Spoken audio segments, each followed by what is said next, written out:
Okay, so now if we get to area, we'd like to understand what are we doing with area in calculus.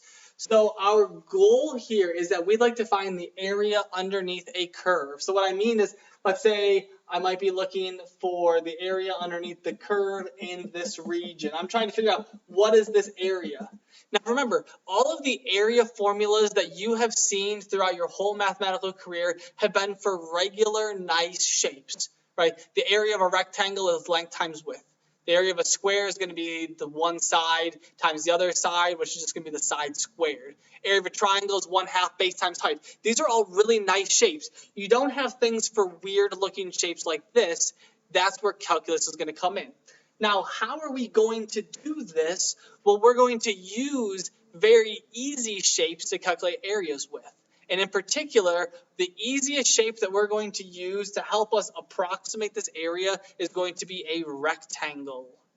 So let's take a look at an example. We're going to use 5 rectangles. We're going to have these of equal width to approximate the area of the region bounded by the graph of f of x equals negative x squared plus 5, the x-axis, the y-axis, and x equals 2. So to visualize what this graph looks like is this is going to be the portion of our graph we want. Now, negative x squared plus 5, this is going to go all the way down here to the square root of 5, which is larger than 2. We're going to cut this off over here at x equals 2. This is going to be negative x squared plus 5. And we'd like to figure out what is this area. Now, this point here is at 2, and we're trying to figure out how can I have 5 rectangles that will fit in here of equal width. So if we're using rectangles, we can figure out what is the width of each of these rectangles. So I could kind of imagine that I'm going to have a rectangle here, a rectangle here, a rectangle here, and a rectangle here. So I'm going to have rectangles appear in each of these avenues. So there's going to be 5 little spots for these rectangles to appear. To find the width of this, I could look and say that my total width is 2, right? All of these have to add up to a total of 2. But I need 5 rectangles, so my width is going to be 2/5 for each of these. Okay, so I have rectangles, I have a width. Now to find the area of the rectangles, I also need a height. Now, how we define the height is going to be different. There's a lot of different ways to do this. And so right now, if we think about, if I was to draw a rectangle, well, a rectangle that fits here isn't going to be perfect, right? If I try to draw a rectangle in this region, it's not going to match perfectly with the curve. But that's where approximating is going to come into play. We're going to have these rectangles say it's going to be kind of close, just not perfect, and that's okay. So how we can define the height is that we can use either what are called right endpoints, or we could define these with left endpoints. So what I mean by the right endpoints is if I was to sketch this again, we have each of these intervals. I have these 5 intervals. I'm going to use the right endpoint of each of these intervals and define a rectangle on each of these. So the height is going to be determined by the right endpoint. So the width is determined by this, and the height is by the right endpoint. The width here is by this, so I'm going to, again, use the right endpoint, which goes to this. I go over here, use the right endpoint, I form this rectangle. I use the right endpoint, I form this rectangle. I use the right endpoint, and I form this. So I'm going to find the area of these 5 rectangles, and that is going to be pretty close to this curve that we have on the interval 0 to 2. Right? Seems decent, right? It's not perfect, but it's okay. Now a left endpoint instead, on each of these intervals, the height is determined where the left endpoint falls on this curve of negative x squared plus 5. So what this would look like is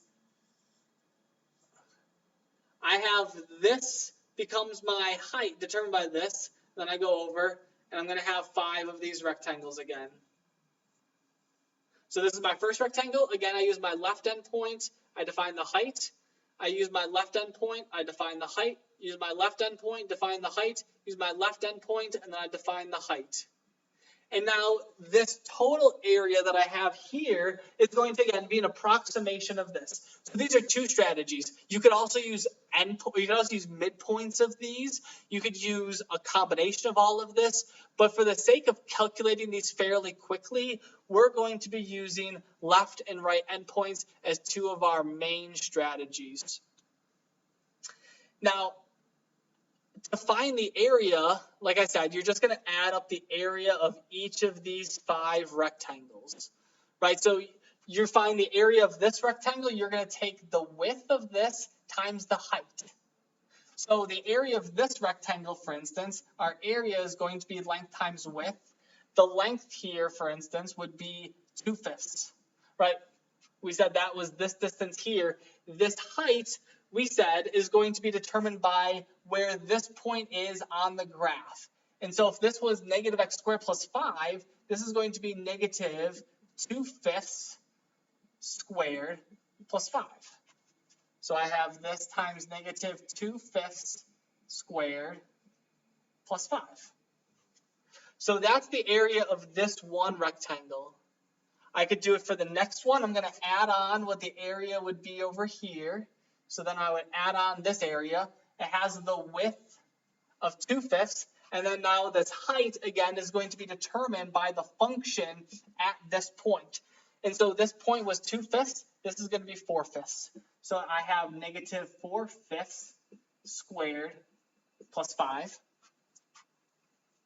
And then I keep doing this for all of these until I get to this last one, until I get to the very last rectangle, which has a width of 2/5. The height, again, is determined by this. So you're going to have a negative 2 squared plus 5. So you have negative 2 squared plus 5. And you calculate all of this, add this all together, and this would give you the area of this using approximation. Now, do all this by hand, again, perfectly fine. But notice what we have is that we have 5 things that we're going to sum together that have a similar look to them. We'll see how we can simplify this in a bit. But over here, if we look at the left endpoints, you're going to get a different area, right? The approximation you get is going to be different. Not only do we see that graphically, right, that this seems like it's going to overestimate the area, this looks like it's going to underestimate the area, but also the numbers that we're using here are different, right? Because now this first rectangle that we're going to use, the area, the width is still going to be 2/5, but the height is now determined by this point, and this is going to be negative 0 squared plus 5. So we're going to get a negative 0 squared plus 5. Add on this next rectangle here, so the next rectangle, again, that has a width of 2/5, but the height is now determined by this, which is going to be a negative 2/5 squared plus 5. And so on until we get to this last one, which has a width of 2/5, and the height is now determined by this point. We said the width is going to be 2/5, so if this is our first, our second, our third, our fourth, this is going to be 8/5.